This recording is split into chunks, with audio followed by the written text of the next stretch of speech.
What a week we've had on WWE. Liv Morgan sets her eyes on the prize in Dom and the Judgment Day. The Samoan Werewolf makes his shocking debut. And we have new World Tag Team Champions. We cover that plus everything that happened on SmackDown and Raw this week. I'm your host, Kenan, and thank you for joining Bitchin' About Wrestling. Acknowledge me!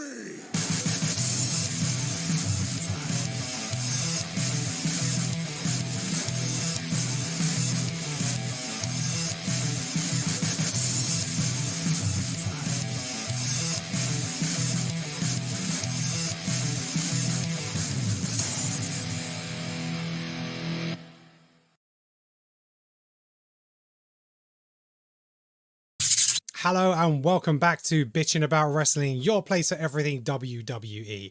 I'm your host, Kenan, and thank you for joining us. With me on today's show, we have Alex from the team. How you doing, Alex? I am getting very distracted by Liv Morgan, and I don't know what to do. That woman is a temptress, and she is playing the role beautifully. And I have a feeling we'll talk about her quite a lot because I think she's got the best storyline at the moment. I absolutely agree. And look, we're going to go straight on there because we're going to be talking about the big news. And one of those is Liv Morgan, her involvement with Dom and the Judgment Day this week on Monday Night Raw. Yeah, it was quite something. And, you know, she's got that going on, but then she's also got her own storyline with Zelina Vega. So it's all there. So first of all, obviously, we have the fact that the Judgment Day recognize particularly Damian Priest is recognizing the impact that Liv is having on the team. He comes backstage on Monday Night Raw to speak to the team. The guys are playing WWE 2K24 up on the big screen. Dom's got this massive plate or more like serving dish of chicken nuggets and stuff like that. And they got all this stuff around them. And he's just like, what is going on? And Dom's like, they're gifts from Liv. You know, she sent us gifts. And he's like, don't care about that. And then he's like, you need to end this because of Rhea. He gets a text message. With a text message or a picture, which I'm presuming is a picture. What did it say? Because we didn't see it, and he shows it to the team, and Carlito, he's like, "That's cool." I was just like, I am loving the comic relief of Carlito in the Judgment Day. It's something that I didn't know I needed, and yes, it's brilliant. He's actually got, because he's a dick, he's also good to be in the Judgment Day. That's the kind of thing that where the Truth thing was funny. Mm-hmm. This is funny, but also makes sense because he's now the goofball of the group and not JD McDonough. Yeah, that's right. Absolutely that. So it takes it further into the night, and then Liv goes out and she does a piece in the ring where she's basically saying, Rhea didn't give you gifts. Rhea doesn't treat you the way that, I treat you. And Dom makes his... Oh, no, she's interrupted by Zelina Vega. And that is a feud that's been building, like we said on the last episode over the last couple of weeks. And Zelina, she was quite good on the mic, I have to say, to be fair. She's always good on the mic. I like Zelina Vega. I think she's really good. Yeah, she really chatted back to her and said, don't know why you want Rhea's sloppy seconds. And we eventually got the crowd chanting that, which was great. And yeah, Dom comes out and still the crowd, every time that man tries to speak, they shut him down. It is awesome. I'm not bored of the booing, but it's like, okay, just let him speak now. Yeah, because I think even both Zelina and the problem is I can imagine it's distracting for the others in the ring. Yeah. It was one of those things that was funny at first, and I still find it funny. I mean, my daughters boo him. It's hilarious. They often want me to play the music for the WWE music in the car, and whenever his music come on, they just go boo. Anyway, but what I found really interesting and really well done was Liv was not interested in Zelina being in the ring. She was basically talking through Zelina. It's like, okay, I've got this. I've got to deal with you in a match, whatever. Yeah, I'll fight you next week. That it's not about you tonight. That's not what my focus. And like we said, eyes on the prize. That was the headline. It's like that is what she wants. She knows what she wants, and she's going out to get it. Like I say, Zelina's just more of an irritation right now. Yep. And it wasn't until she started chatting back to Dom. Because Dom said, he doesn't want Liv to be champion. He wants to help Zelina. She didn't trust him. She started giving a chat back, and then Liv goes after her, attacks her. And then Rey Mysterio comes out. He came out of nowhere. Yeah, absolutely out of nowhere. I was like, he come from? He was in the ring. I was like, what's going on? Yeah, Swear. LWO. So he's protecting Zelina Vega, Yeah. and he gets involved, and then Dom obviously gets involved. That pushes his dad back down. To, again, huge boos from the crowd, and he leaves, and Liv chases after him, and she claims that he is her hero now because he saved her. You know, she gave him that hug, and you know he's kind of like trying to resist, is like leaning back, not interested. But then R-Truth comes along, and she's like, you know, I'm going to do something to change Dom's mind. I'm going to help him out. I'm going to get him a match with his dad next week. And I'm also going to, you know, if you can help me out, I want to get his friends a tag team title match. Really played into R-Truth. And especially with Miz on commentary. Yes, it cuts to Miz. He's like, why is he agreeing to a match? And he puts down the commentary and runs backstage and just leaves Michael Cole there for the rest of the night, which is fantastic. And he's like, I got to stop Adam Pearce from like authorizing this. And I love that they played it as a joke. It's a case of Michael's just like, I'm just on my own now. Yeah, everyone's just left me and I'm on my own. But I'm very interested in this whole thing of how they're playing Pat McAfee. Yes, definitely. So we'll definitely come on to that. We'll get to that. But no, I love this dynamic. It's being done really well. Mm-hmm. But I think because it's not being done in a sleazy way. Yeah. It's being done in more of a, you know, she's more of a bunny boiler creepy way than just being sleaze. We spoke about it a little bit last week where Neil thought that potentially with the vest, you know, and Dom's unzipping it, that there might be less underneath, but that would have been the old way of doing it. That would have been the McMahon way of doing it, you know, and they haven't gone down that road. So I do appreciate that. But yeah, I really hope they play this on for a long time. Again, we spoke about it last week, but it's not just because I said it, but it's just because I thought about it afterwards. Was I like the idea of him costing Rhea the title? Yes, absolutely. And then I'm committed on that idea, and I'll be sad if it doesn't happen. Oh, agreed. Yeah. And then Liv does get involved again later in the night, and we'll talk a little bit like that towards the next big news. And well, actually, we'll move straight on to that now. So we have a big tag team title match because Liv manages to get the tag team title match for the World Tag Team Championships between Awesome Truth and the Judgment Day, which is made up of Finn Balor and JD Madonna. And it's, you know, quite a solid match, but obviously shenanigans, interference. Dom and Carlito are ringside, getting involved. Carlito with the foot on the rope because Miz takes them both out really well. You know, and you think he's, you know, just about to get the 1, 2, 3. Carlito steps in, foot on the rope. And then Braun Strowman comes down because, again, they have that beef still, chases them out of the ring. And then Liv up on the apron, calling R-Truth over, playing all nice, gives him a hug, switch in the face, pulls him down, chokes him on the rope. Finn Balor on the top, coup de grace, 1, 2, 3, and we have new World Tag Team Champions. I did not see that coming this week. Nope, and it makes me sad. What does that mean for me in the league? Because I'm pretty certain I've got R-Truth, or because it didn't happen on a pay-per-view. Does it not matter? No, it doesn't count because it's not on a pay-per-view. So good. So what it means is they're definitely going to go to SummerSlam. Mm-hmm.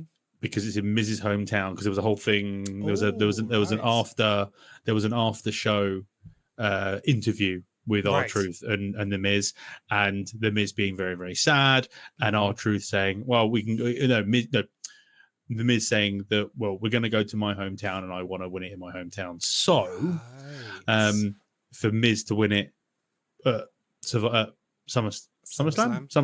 For Miz to win it at SummerSlam, win it back would be really cool.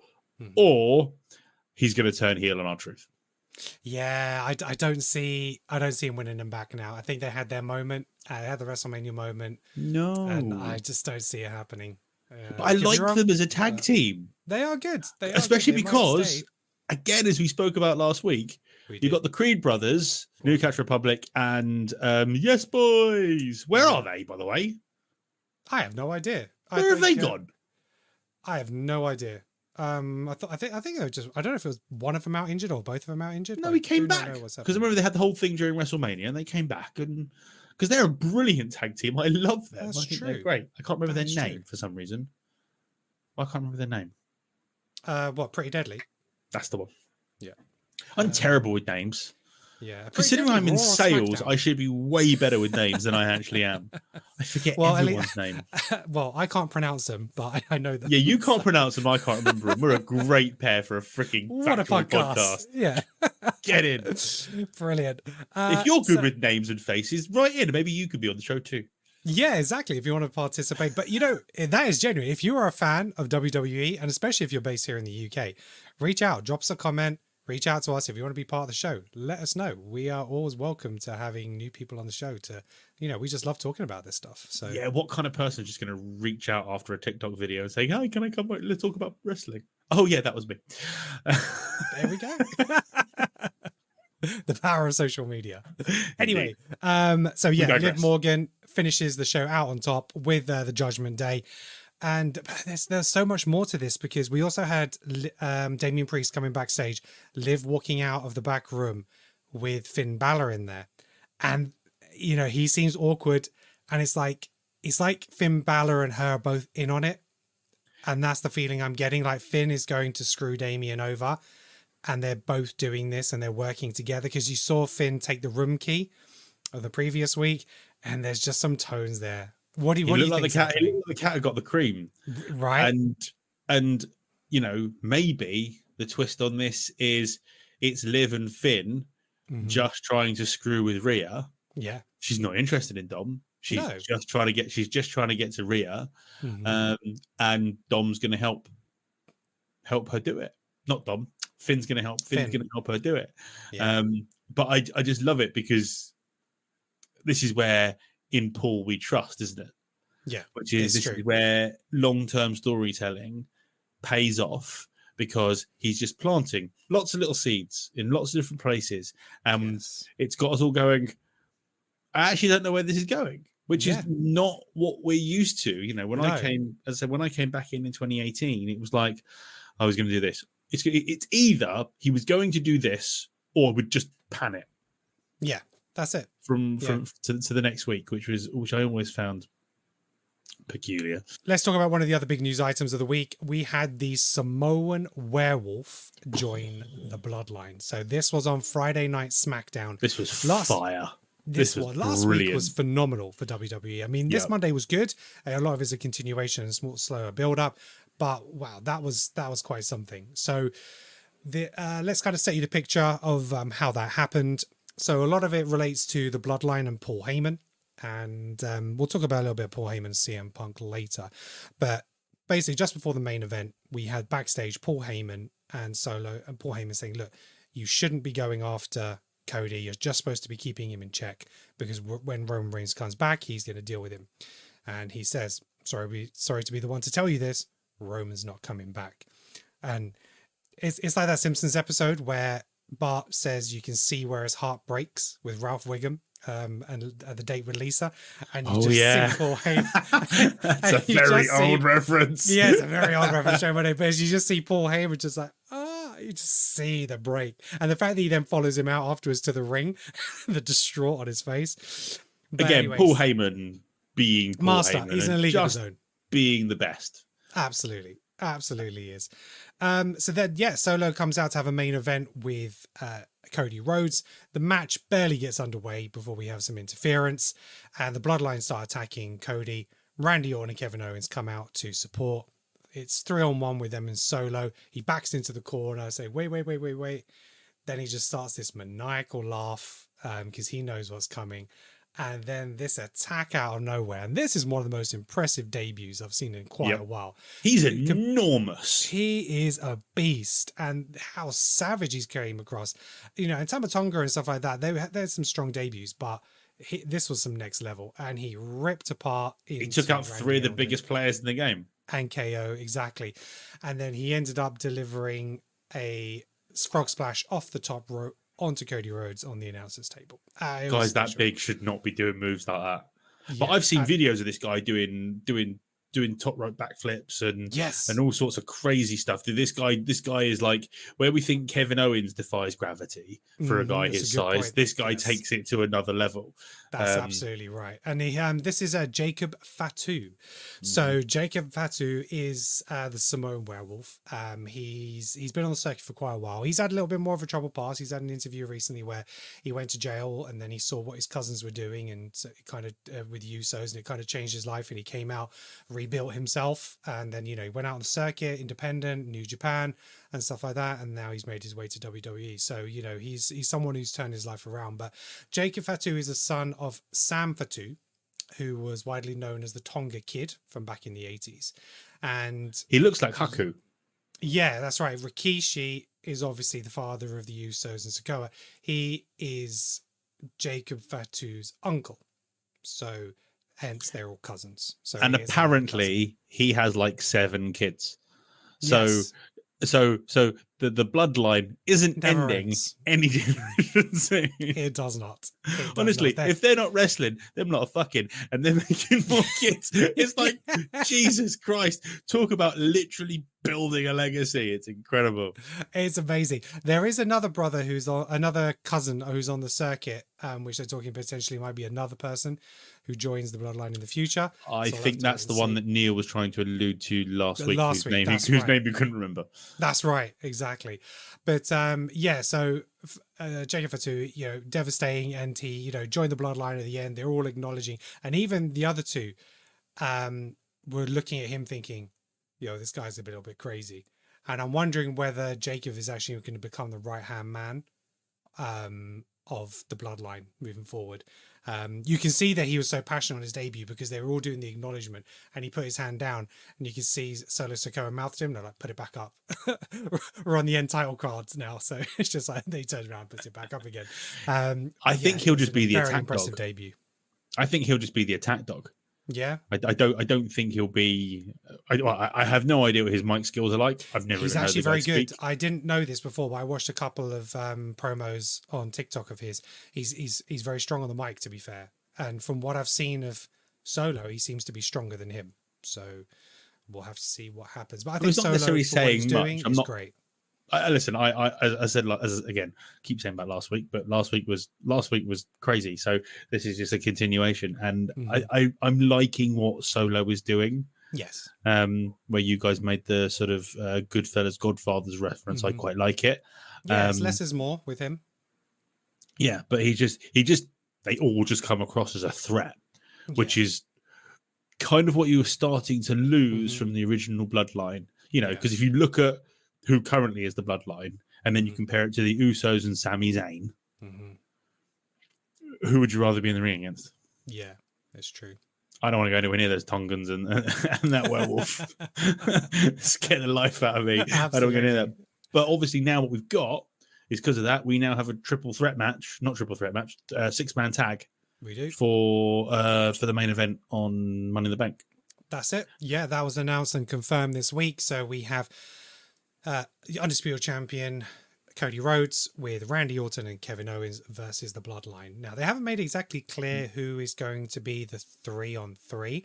I'm wondering whether Solo might step away from this and let the other 3 fight. That would make more sense. He's going to protect himself. I think that's the way they should go, because then you can build to the Solo Cody at SummerSlam. And I think that kind of maybe makes more sense. Do we think Solo's going to win at SummerSlam? Do you think it will just be a case of completely out of left field, they completely and utterly screw Cody? Yeah, I mean, a cheat win isn't. He won't. He can't win. I don't see him winning clean, but to actually win the title and take off Cody, it's not. Yeah, I think it's possible. But this just goes that whole thing of, I don't want to say Cody's a boring champion, because he's not. He's a proper huge babyface champion. Yes, but people do get bored of big babyface title runs, especially because he is cleaner than clean, whiter than white. And maybe it does take a battering from the bloodline and embarrassment to lose the title to light a fire up his arse and come back for it. I wouldn't be mad at it. That's for certain. Absolutely. Right, let's go take a look back at SmackDown. So first of all, CM Punk opened the show because obviously it's in Chicago, even though he's on the Raw brand. What a pop he got from the crowd. It's Chicago. Of course he got a pop. Chicago, baby. Yeah. So, however, I found he talked about Drew quitting, but then I found his promo. I found it very similar to the promo he did when he first came back. And he was saying a lot of the same things to me. And for a moment, I actually paused it and I had to check which episode I was watching because I was thinking, have I watched the comeback episode? Have I clicked on the wrong one? And I was like, oh no, it just sounds very, very similar. So I wasn't that impressed with this segment. So I appreciated Paul Heyman actually stepping in. So Again, just masterful from Paul. Brilliant. Absolutely. We're running out of superlatives for this guy because he's just amazing. And he just reels you in. Yeah, he does. He's a storyteller, and it's not just the words; it's the emotion, and his face and the way he can portray his body language, everything, the whole package. So he came out to say to CM Punk that he was his best friend, and we had a really nice embrace between the two. That was really touching and really nice. Paul Heyman, he says he needs two things from CM Punk. One is that, he cares about him, he loves him, so he wants to protect him. He needs to leave because the bloodline considers Chicago their town now. So he wants to protect him. He's like, you need to leave. And obviously the bloodline come out. Punk, it was really entertaining with Punk. And he's like, I acknowledge, you're trash, you're wannabes, you're nothing. I think he even compared him to Roman Reigns. And then he said, Paul, what was the second thing? He's like, take me with you. And oh my word. That broke my heart. That got this a pop. Poor guy. That got a pop as well. Absolutely. It's it's brilliant. Just perfect timing. And so much of that is now is nothing is now being rushed. Yes. Everything is a slightly slower pace and it's 20 times better for it. Yeah. And it's just like, yes, this is working really, really nicely. We could, if Roman, I mean, he is going to come back, but you could see Paul Heyman going back to being a CM Punk guy because Roman doesn't need him. Because if Roman comes back as a babyface on his own, he can just do it on his own. Doesn't need Paul. No, he doesn't. No, it's a good point. That's a really good point. I'm not saying CM needs Paul, but no, he doesn't. But I wouldn't be opposed to seeing those two together again. So yeah. And then we have Brock Lesnar come back and we have a fight for Paul. Yeah, it's a fight Paul on a stick match. Paul contract match, yeah. Then we had obviously Cody Rhodes coming to the aid of CM Punk with a couple of baseball bats, which was interesting, and they chased them off. And there's actually a segment where they've somebody in the crowd carried on filming during the break, and obviously Cody and CM Punk are running down, and CM Punk is having the time of his life in WWE. He really is. And he's just like running after Cody with the bat, like he's going to take him out. They seem to be having so much fun, and this is, like we said, it's a different era. Listen, I'm as I've said, I'm not a CM Punk fan because I wasn't there when he was there, and I just know him as a troublemaker. But anything you see with him, he looks like somebody who's happy. Yeah, and I don't absolutely. think he was ever happy in the past. So to see him happy is, you can't want more for somebody. As long as he's enjoyed himself and he's not causing fights out the back. Yeah, he gets on with Paul Levesque. What's there to be worried about? But it's then what happened afterwards. Yeah, exactly. We'll move on to that in a moment. So then we had Chelsea Green versus Bianca Belair versus Michin in a triple threat. Chelsea Green and Michin in a triple threat Money in the Bank qualifying match. And it was a decent match. Chelsea Green was comically taken out by Belair and Michin at the beginning, where they're just both hitting her. She's going from side to side and just collapses. But ultimately, Bianca Belair, she hit Michin with a KOD. And then Chelsea grabbed her throughout the ring, got the pin, 1, 2, 3, to a great pop by the audience. And she qualified for Money in the Bank. And she was happy about it.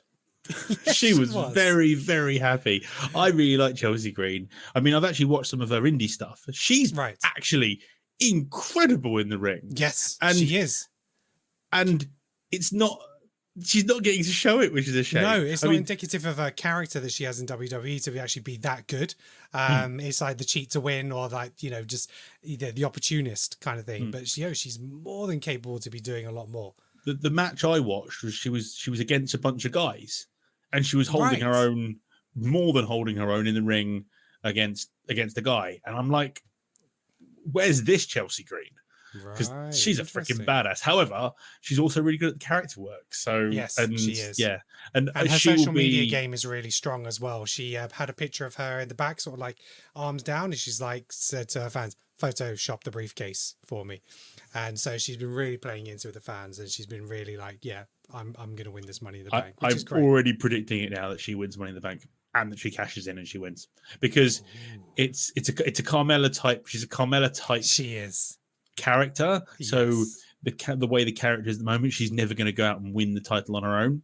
No. So I just see her sneaking her way up the ladder. Yeah. I wouldn't be unhappy with that, because I'd like Tiffany Stratton to win the case. I think because she'd be great with that. But from the type of character, like you say, that Chelsea is, and how she could earn that win with that cash in, she wouldn't necessarily be able to get on a 1-1 match. So yes, I definitely see that. Because what you mentioned Tiffany, I keep forgetting about Tiffany Stratton, because they keep giving us Tiffany Stratton, and then she disappears. She hasn't been on TV for a few weeks. It's like, where's she gone? She was in a small backstage segment this week. Actually, after Bitchin lost her match, she was saying to Bitchin, well, you didn't achieve anything. I'm going to win my Money in the Bank qualifying match next week." Which obviously, there's this whole Nia Jax thing, isn't there? And then she goes to attack her, and Nia Jax came in and just smashed Bitchin. They've been doing loads of stuff on TikTok and stuff together. Tiffany Stratton and Nia Jax, so they've kind of built up a friendship there as well. And they're kind of leaning into that. So I don't know if that's going to result in some kind of tag team. But what I'd like to see is Chelsea win the title, win the money. Sorry, Chelsea win the Money in the Bank, then win the title in obviously some screwy way when a champ's beaten up, and then goes on a bit of a run with Piper saving her all the time, and then Piper takes out then Tiffany Stratton takes out Piper, and then beats Chelsea for the title. Oh, interesting. Okay, well, what could happen is we have Nia Jax beating Bayley at SummerSlam, and then Tiffany Stratton cashing in on Nia Jax, so turning on her friend to win the belt. Like maybe even straight after, same night. So rather than being a really long cash in, it's like literally next month. Who knows? I don't like same night cash ins. I think they've done them to death. Yeah, no, it'd be a month later. So she'd win it. She'd win the Money in the Bank, and then at SummerSlam she'd cash in on Nia Jax potentially. So we'll see. We'll see what happens. We then had a backstage segment, Solo telling Heyman to make sure the Bloodline don't let Randy Orton and Kevin Owens get to the Money in the Bank ladder match. They want to protect that title, not have them involved. We then had another triple threat qualifying match. We had Carmelo Hayes, Randy Orton, and Tama Tonga. And again, fairly decent match. Lots going on in this. We've had some really good qualifying matches, and the way they've utilized the triple threat stuff has been good. However, because it's triple threat, every single match is no DQ. So we get all sorts of crap going on. So it's Carmelo Hayes, Randy Orton, and Tama Tonga. Yep. Kevin Owens came down to help save because Tonga Loa tried to get involved in the match. And then the distraction allowed Carmelo Hayes to roll up Randy Orton for the quick pin and get the win. So again, shenanigans cost Randy Orton the opportunity, and Carmelo Hayes is through. Cheeky win. There is a lot of shenanigans causing wins and losses at the moment, which is not my favorite thing. Sometimes it's warranted. Like it's warranted for this match, but we just had it with Chelsea Green. Yeah, back to back, that seems a little weird to me. Yeah, I have to. And they do that quite a lot. It seems like a decent get out of jail free card for them to not have people losing for the sake of losing. Yeah. If that makes any sense. Yeah. No, it does. They're protecting some of the bigger stars from pinfalls and losses by having the interference and the quick cheeky wins. But that's what I was thinking. Is like Randy Orton's win-loss record doesn't matter anymore. No, it really doesn't. If all of a sudden, even if it was just a case of Tangaloa and Carmelo double teamed Randy until they completely took him out of the match. Yeah. And then Carmelo picks up a win over Tango. Oh, I guess you got. But it's the thing. It's like, protecting but then him it's as well, isn't it? Yeah. But it is. I understand it's a difficult juggle where they just throw in the shenanigans card. But listen, it's good fun, isn't it? Just having a million people at ringside. It's like, we keep having Strowman just turn up to just screw with everybody. Yeah, exactly. Just going around and chasing people. It's like, oh God, here he comes again. Yeah.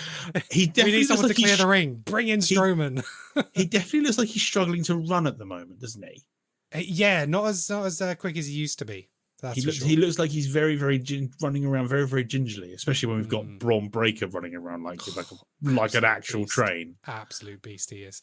Right, then we had LA Knight come out. So he came out to the ring. He was calling, thank you. He came out to call Logan Paul because obviously he was at his house the previous week, and he said, coming down to Chicago. And he said, right, Logan Paul's not showing up. And so we had Santos Escobar come out to talk to LA Knight directly, and again they had a bit of disagreement and of an opinion, and it went back and forth, and it ended up in a bit of a brawl. And then, to the surprise, Logan Paul comes out, attacks LA Knight, and eventually knocks him out with his titanium hand or whatever it is. One lucky punch. Yeah, that's it. And love a titanium bit of body work. Didn't they have that with Lex Luger? Didn't Lex Luger have a titanium forearm or something? That's it. Yeah, exactly that. And so obviously I'm wondering how they're going to set that match up and why Santos got involved in that. It'll be interesting to see. Because they've got a Money in the Bank qualifier next week. That is very true. Yes. I don't want Logan to win. I don't want Logan in Money in the Bank. It doesn't make any sense. It's pointless. It is from a story point of view, but from a performance and a match quality view, he would be very entertaining. He was in it last year. Yeah, and he did great. So... He did do it great, but if he's not going to win it, and he's got the US title, so he shouldn't be winning it. Also, LA Knight said if he wins Money in the Bank, he will cash in on it. He will cash in on Logan. They won't waste that. No, I think Logan Paul will go through, potentially, and then. Well, this is how I'd book it. I'd book Logan Paul to go through. I'd have him in the match, but then I'd have he's about to win it, and I'd have LA Knight come out and stop him from winning the Money in the Bank, which then would set up their title match at SummerSlam. So that's how I would book it. But I wouldn't be surprised if Santos goes through. No, but I wouldn't be surprised if Santos goes through, and that then just continues their feud and keeping it separate. So yeah, I like the idea of Logan and LA having a match at Money in the Bank. Yeah, Logan screwing LA over. Yeah, we go to SummerSlam, and then LA wins the title. Agreed. That's the story arc we need, because it's time to put a title on LA Knight. Yeah. Okay. I have my kids trained with that, by the way. Well, I just go. I know. It's better than that. I just go with everybody saying, and they go, LA Knight. Yeah. Nice. Love it. Brilliant. That's my wife just rolls her eyes. Wow. Then we had another triple threat qualifying match. We had Andrade versus Kevin Owens versus Grayson Waller. I thought this was a really good match. And Andrade looked really good. Yeah. Andrade looked really good in this match. He put on some great moves. He looked really good. And yeah, there's some good chemistry between them all. Just before the match started, we had the Bloodline come out and attack Kevin Owens just even before he got to the ring. Actually took his knee out, so he was hobbling all the way to the ring, and obviously that impacted his performance. Randy Orton came for the save at that point. Again, all leading up to this main event match between the six-man tag.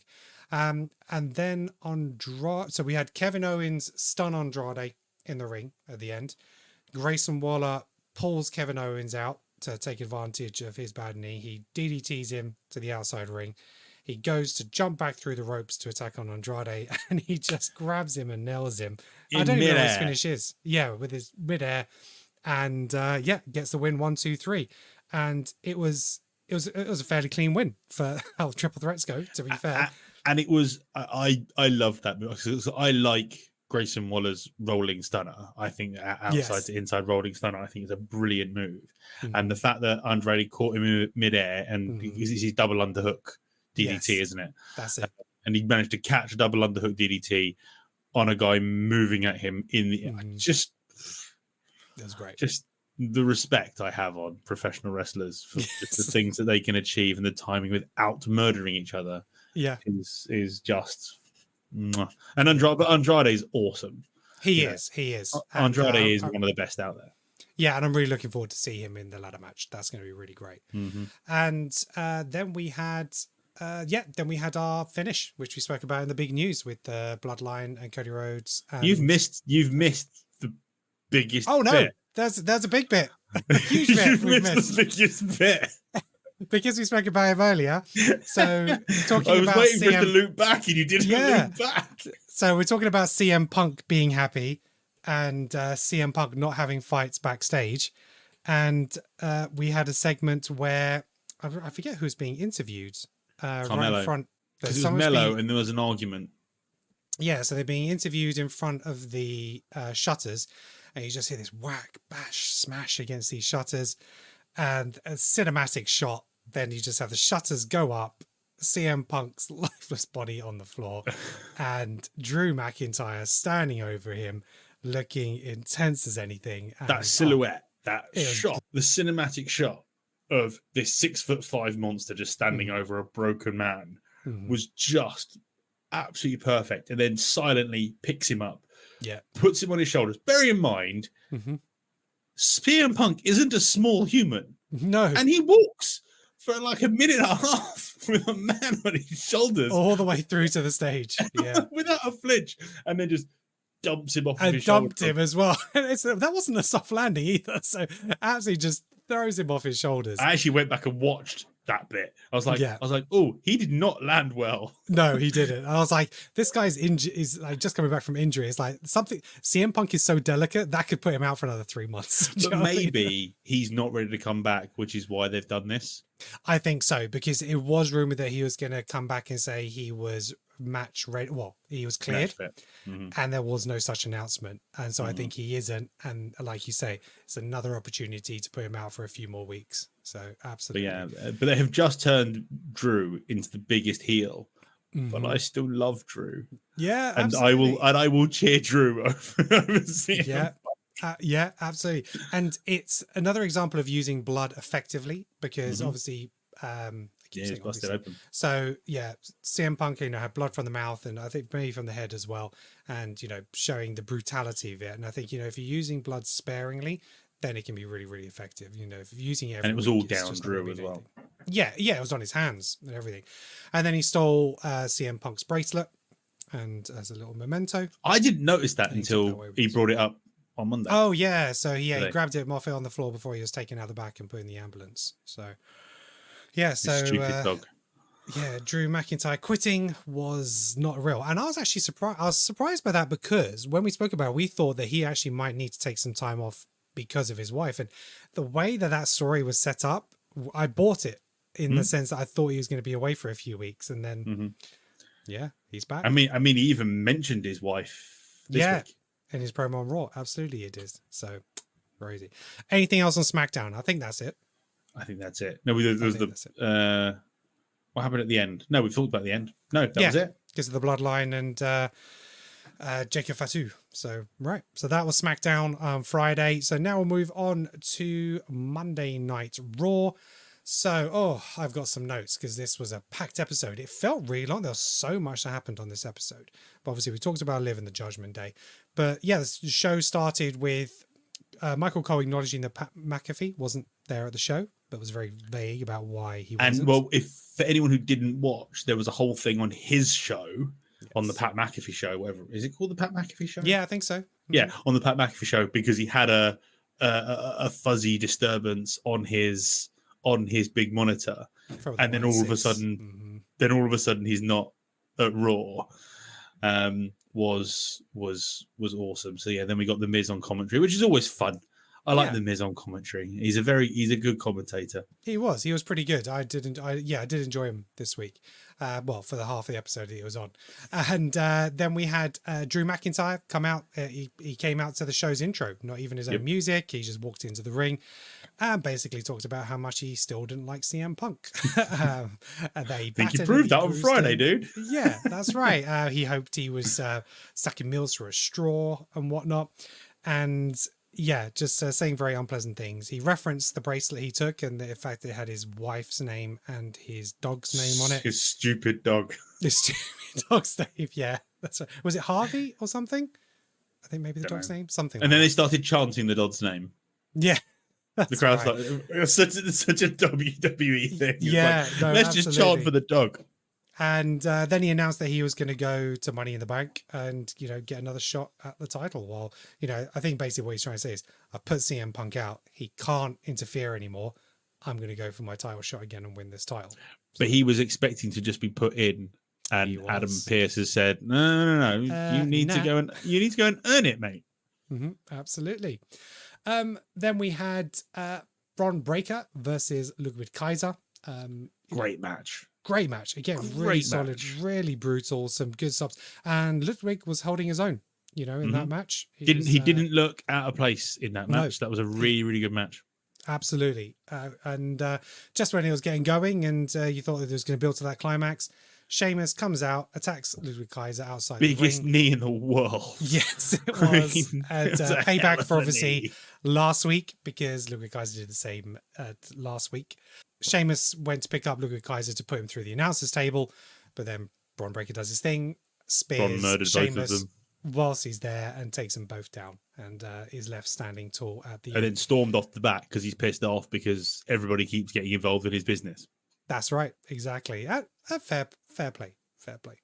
I don't know whether he's a heel or a face at the moment. No, he is kind of just like... He's a heelish face. He is, and it's like we're letting the crowd decide what he wants to be. Yep. We're not going to put a label on it, and because he's very impactful, he's very strong, he's very fast, and the crowd really love what he does. But yeah, he's just like breaking people on the show. So.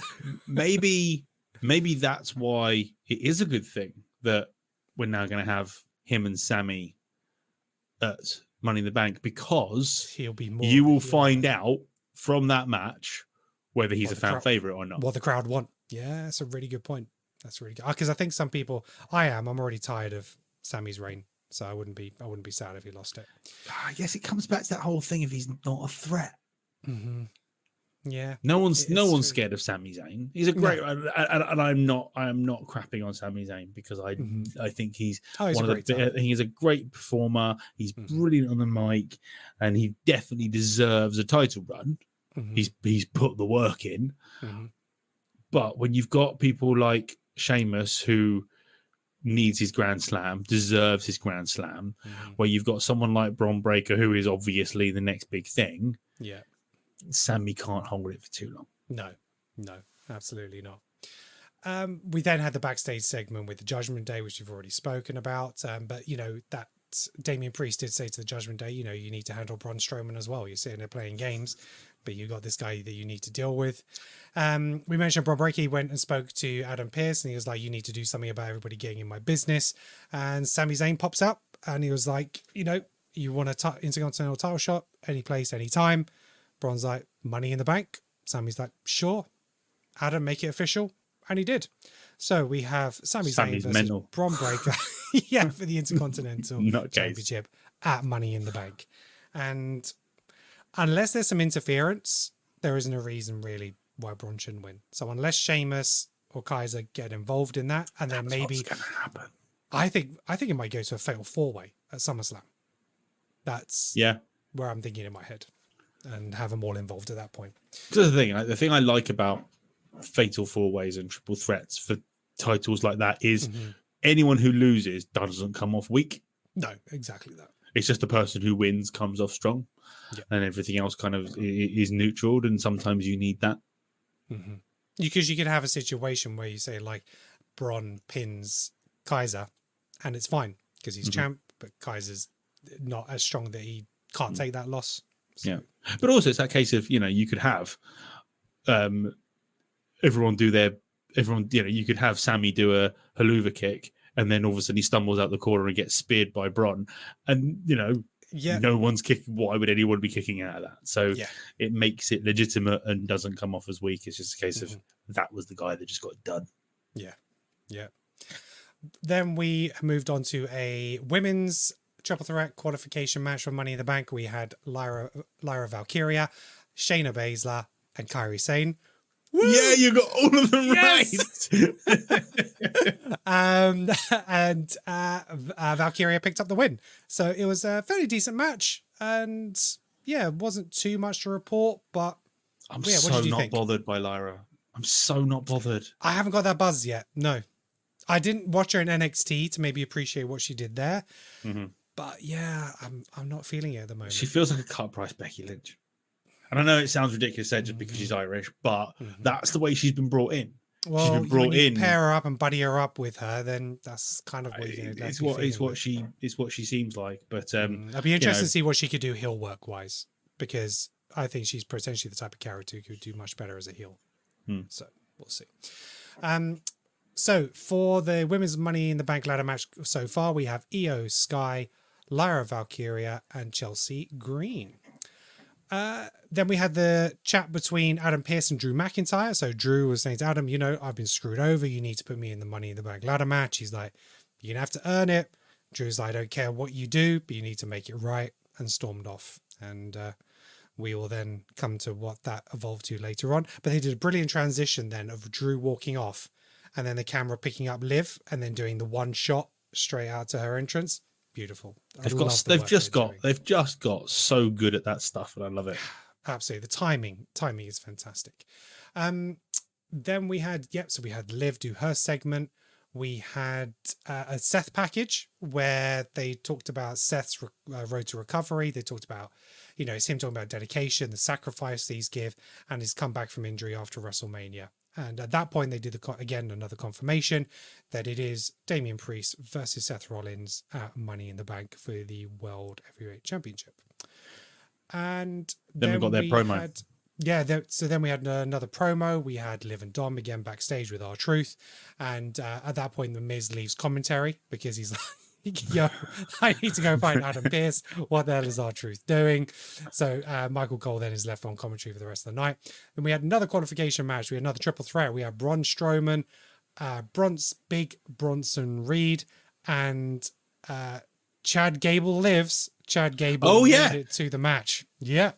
He is back. He was medically cleared with extra security outside of his room. God, lots did happen on Raw, didn't it? It was loads. I know. I don't feel like I watched it just this morning. I literally watched it like 3 hours ago. I was just just so much happened. And it was a big sweaty match. There was a lot between Bronson Reed and big men Strowman slapping there. Man meat. It was great. Absolutely. And I can understand why Bronson Reed's costume has that patch, because I think he gets very sweaty, so he needs that dark patch from crotch to back to cover that, because every time he gets picked up I'm like, that's not going to be pleasant. But I have an image now, Kenan. Honestly, don't do that to me. Next time you watch him in his match, you'll look right. So I called it, by the way. He's going to come down to the ring with a fucking bandage on his head. Yes, exactly. I was like, he's going to blame a concussion, but he had his stitches on his head, and he referenced it because he even referenced it on his Twitter account that he lives, he's not dead, because everyone was saying we were R.I.P. Chad, and I still don't think he's alive. I think he's a zombie. Yeah, is he under control? He may end up in control. We had JD attack Braun Strowman, and again, all triple threats and no DQ. But Chad hits the moonsault off the top rope to pin Bronson Reed, and he is through. And at that point, the lights go down. The ring fills with fog. The Wyatt Six is coming. We have Abby the Witch climb into the ring. Crawls all the way over to Chad. He's like, I'm out of here. He dashes, he goes, and you could tell it was going to happen. No, he didn't. He froze in the corner. Yes, and then she came in, stared at him, and then left. That's it. She wandered out through the crowd. You could tell it was going to happen because when he entered the ring, his entrance was glitching on all the ring posts and everything around the side. Oh, I didn't and miss yeah, so it's like, okay, something's going to happen. I mean, it was going to happen anyway because it was Chad. Yeah, but I thought it was going to happen during the match and end up costing him the match. So I'm surprised he actually got through. So Chad is very much going to be the first proper victim, isn't he? He is, absolutely. But then we had Abby the Witch. She climbs out of the ring. She picks up a box and gives it to Michael Cole. And he read it and he said that it's addressed to Pat McAfee, which is again referencing why he's in there and the fact they dropped this like hidden message in his show. And he opened the box and it's a VHS tape. And he said, for the kids who don't know, this is a VHS tape. And I was just like, oh man, I'm so old. So old. They're having to explain what this item is that you've taken out of the box. It was just, that was something. And so they said they have to find a VHS player and try and play this to find what the content is on it. So that was, I think, the last qualifying match of the night, I think. So we have Jey Uso, Carmelo Hayes, Andrade, and Chad Gable in the men's ladder match. There are 2 spots left. And then what do we have? We had Chad. He goes to find Otis and the Alpha Academy. He does apologize, but he kind of says, I've made mistakes. You guys made mistakes. We all make mistakes. And I'm really sorry. And Otis is like, that's fine, but I don't forgive you. And we're still out. We don't want anything to do with you. And, he leaves. And then we have the Creed brothers arrive to check in on Chad. How you doing? He's like, I'm not all right. I need help. And it's like, there we go. This is what we've been hoping for. Chad and the Creed brothers, that is the Alpha Academy that we want. It takes me back to the Kurt Angle with the World Greatest Tag Team, Charlie Haas and Shelton Benjamin. And I think they could do something very, very special together. So I'm hoping that's going to really work out. And then we had a tag team title match, which nobody in the arena cared about. This was so quiet. Alba Fire and Isla Dawn versus Caden Carter and Katana Chance. I thought you were going to say the title match being the Raw, being the men's tag title. And I'm like, they cared about that. It means I totally and utterly forgot about this match. Yeah, as for the women's tag team championships. And it's not like I watched it a week ago. I watched it this morning. The crowd did not pop for either of their entrances. Nothing really happened in the match. And yeah. That's why I think putting the titles on them was a mistake. Because they're not, no one knows who they are yet. They haven't built to anything. It was only because they felt bad for Drew. Yeah, sorry, they felt bad for Scotland. Yeah, we have to give Scotland something. And so Fire and Dawn picked up the win, but then we had the damage control come out and beat them up at the end. So that'll be their next. Io's lost her mind, isn't she? Yes. Yeah. Io snapped, which is great. I'm here for that because she's awesome. Absolutely, yeah. Then we had the backstage segment with Liv and Finn Balor. Then we had Damian Priest and Seth Rollins. They came out face to face to build up their title match. Really nice promo. Interaction between the two. Yeah, really solid pro. And like I say, Damian Priest is becoming a really good champion. He's very honest and he's cutting his promos really clear. And I really like that. He's not getting he's displaying it well with his character. He's showing a maturity and he's showing quite an imposement on them without being over the top. He's just like, I'm the guy. I'm the guy you have to be. It's almost like he knows he's not this particular run isn't gonna be a long run, but he is trying to prove himself hard so that when another opportunity can come around pretty quick and he can stay in the title picture and be a main event guy. And he's not disappointing at the moment, which is great. No. Because I thought he was going to be a bit weak and he's upped his game. He's definitely stepped up to the plate, which is great to see. And he's also referenced that in his promos, hasn't he, with the Money in the Bank saying, but that's how it works. You cash in and you become champion. So he's acknowledging that, yes, I became champion this way, but that's how that works. I am a great champion. And like you say, hopefully it's building up to a further title win down the picture to say he's kind of worthy of it. Other than Braun Strowman, has any other Money in the Bank winner actually gone, right, let's have a match? And then they've had a match with them with the Money in the Bank? Or has everything been a cash-in? Ooh, it's a good question. I feel like it may have been early doors, but I wasn't around for that. But I've certainly, apart from that one Braun Strowman one, I don't think I've seen anyone just not cash in. Yeah, I think Neil will probably give us an answer for that if he was here. But to my knowledge, it doesn't ring any bells. YouTube, in the comments, tell us in the comments. Yeah, has anybody come out and said, I want a match with you? And pre-announce Other the than Braun fights before Strowman. it's going to. Yeah. And so we had a stipulation enforced on this match. So Seth agreed that if Damian wins, whilst he is champion, won't be able to go for the title again. So They like that stipulation at the moment, don't they? It was good. And then Damian, it was a case of if Seth wins, Damian has to leave the Judgment Day. Now I don't want Seth to win. Agreed. I don't think Seth will win now.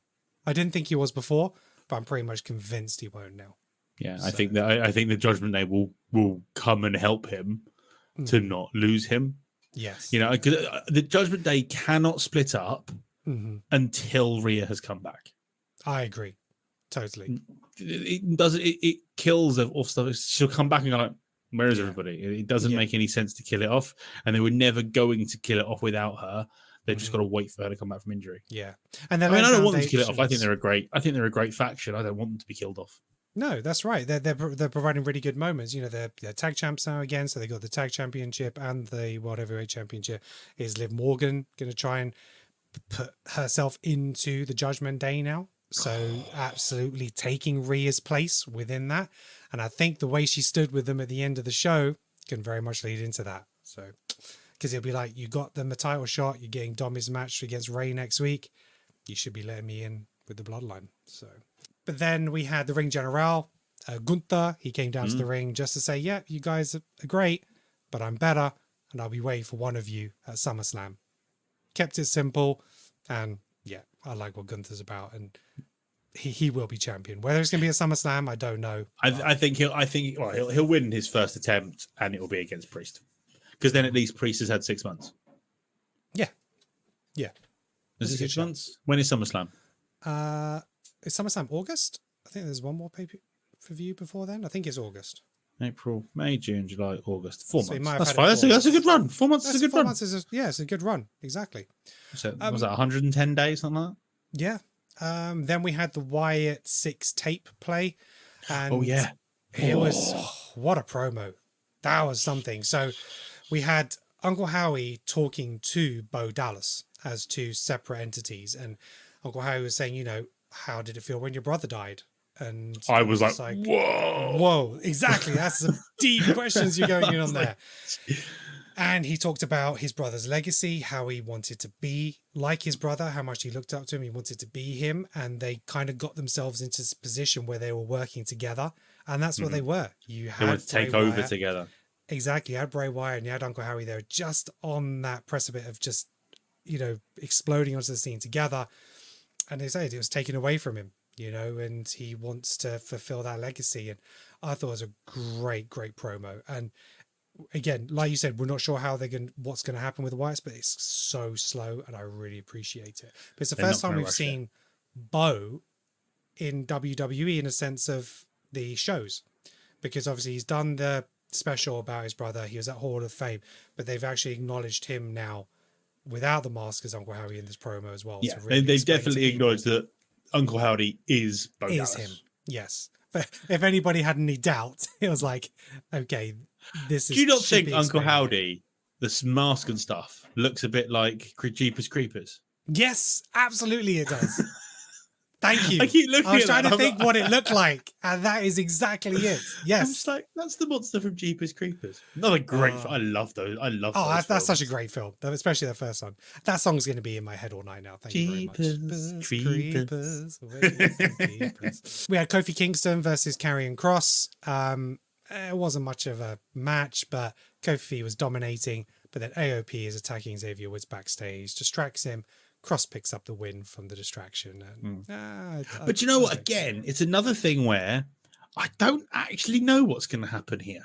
No, we're expecting a match between Kofi and Xavier, but maybe it's a case of it looks like it, but then they come back together as brothers and reinforce it. Who knows? That's the thing. I was kind of expecting maybe Kofi would be out there and would cost, not Kofi, Xavier would be out there and cost Kofi the match. That's what, again, would have happened under Vince. Yeah, but this is like, actually, it could just be they're causing disruption because they want to end the New Day, but the New Day is stronger than that, and it could go anyway. So it could. And this whole thing we discussed this last week. It could go heel Kofi, Hillwoods, or they stay together. And I don't know which one it's going to be, and I don't mind. Yeah. I don't mind which direction they go in, because to see either of them as a heel would be brilliant, just to see how they take it. But also, I love the New Day. Yeah. Yeah. I'd love to see I don't Biggie come lose. back and just be their manager or be involved with them in some way. Because I miss Or they Biggie. fix his fucking neck and he can be a wrestler again. Come on, doctors, do something. And the first thing he can do is go back and beat Boss's face, who dropped him on his head. Yes. Who was it that dropped him? The other one that was part of the with Sheamus and yes, I forget. I'll cut that. We're terrible with names, aren't we? Okay, yeah, I'll cut that. It'll come back. Brawling Brutes. Right. Okay. Brawling Brutes. Brawling Brutes. Then we had our main.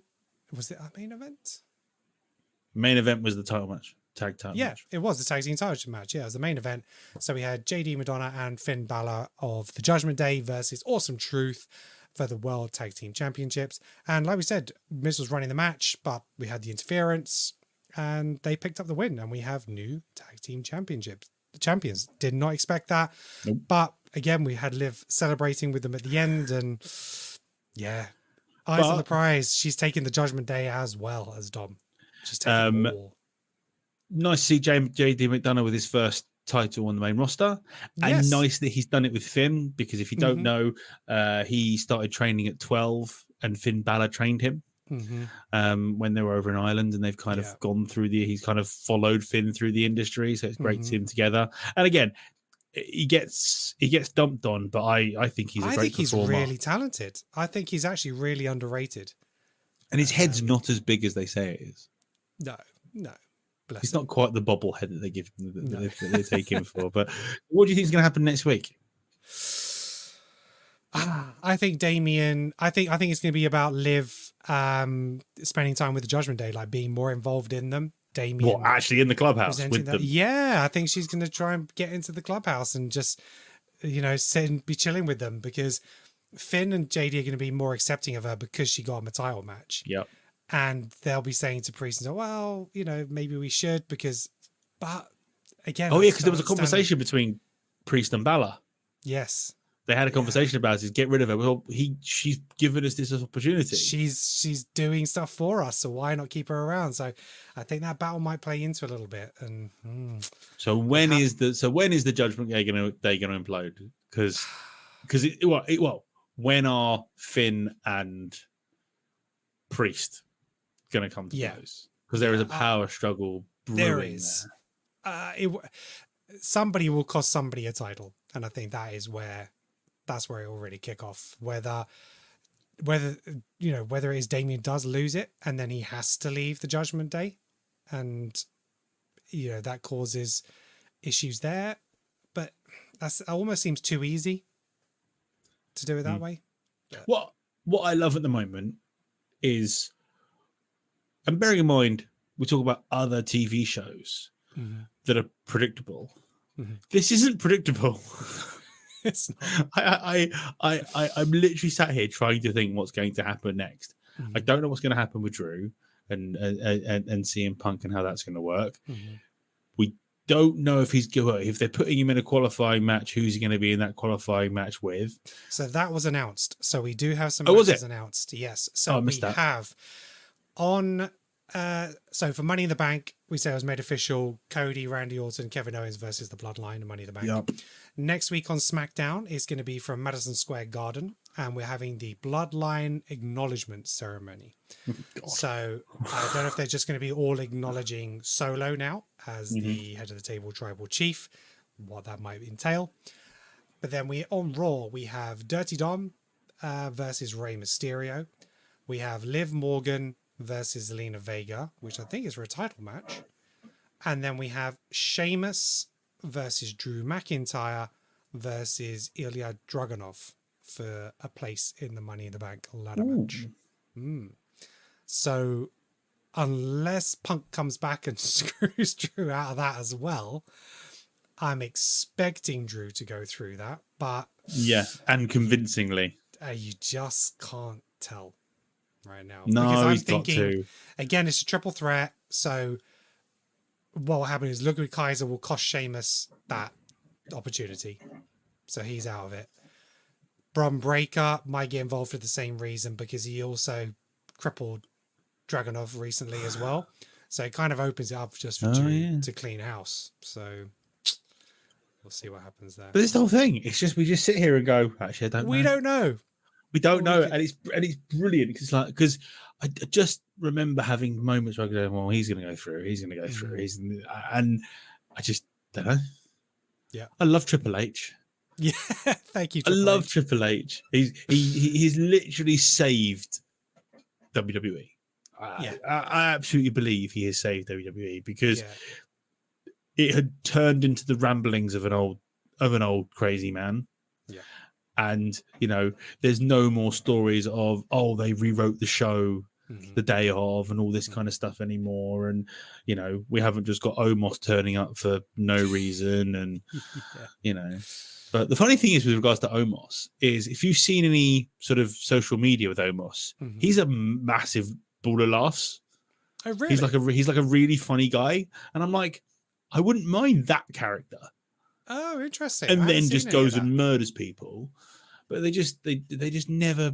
They've always given him a mouthpiece as well, haven't they? So Vince, I always found it very weird the way Vince booked a lot of the big guys, the big men, which I didn't get. There was absolutely no reason that Kane couldn't have run through the roster. Yeah, he had the presence and the ability to do so, and he just never did. I don't get it. He always called it the land of the giants, but then they weren't the guys to. I don't know. Yeah, strange times, but no, we're loving it. We're loving it as it is right now. So, listeners, watchers, tell us what you think. What do you think what happened on SmackDown this week? What did you think about what happened on Raw? What do you think is going to happen next week? Where do you see these stories turning? What's going to happen with Liv and Dom and the Judgment Day? What is going to happen with the Bloodline and Cody Rhodes? Give us all your thoughts. Really appreciate you watching and listening. Thank you very much. And if you wouldn't mind taking the time, hitting that like and subscribe on our YouTube channel. We do have our own channel now, so you can catch us on the Creative Control channel, but we also have the Bitchin About Wrestling channel, which is all WWE focused. We're going to be doing some new shows soon, including some top 10s. Neil's created a huge list of top 10s. Really did. Absolutely. He had that ready. He had that parked and ready for when I was like, I've had this in my notes for a year. Absolutely. Yes. So we're going to start cracking through those as well. And because we just love talking about wrestling on this channel. So we can talk about the week to week, but let's have a little look back as well and talk about the old days. We're men. We like lists. Yes, we like lists. We like a list. Like clarity. Alex, is there anything you want to speak about before we go? No, just go and follow me on Twitter, on Instagram, on YouTube. At Alex Van Gene will find me. My YouTube is mostly me talking about go-karts and some sim racing. Twitter and Instagram is anything, and so is TikTok. So follow me on all of the ats just to make my little number go up and make me feel happier. Yes. I mean, I made a video today on TikTok about me eating a Solero because it's got 98 calories, and that's really good because I'm trying to lose weight. Good times. I could go for an ice cream right now, actually. It is hot up in here. Catch the Bitchin About Wrestling podcast on Apple Podcasts, Spotify, anywhere you get your podcasts, we are there. And that's it for this week. So thank you for joining me, Alex. Really appreciate it. Pleasure. Thank you for listening and watching. And until next week, peace out.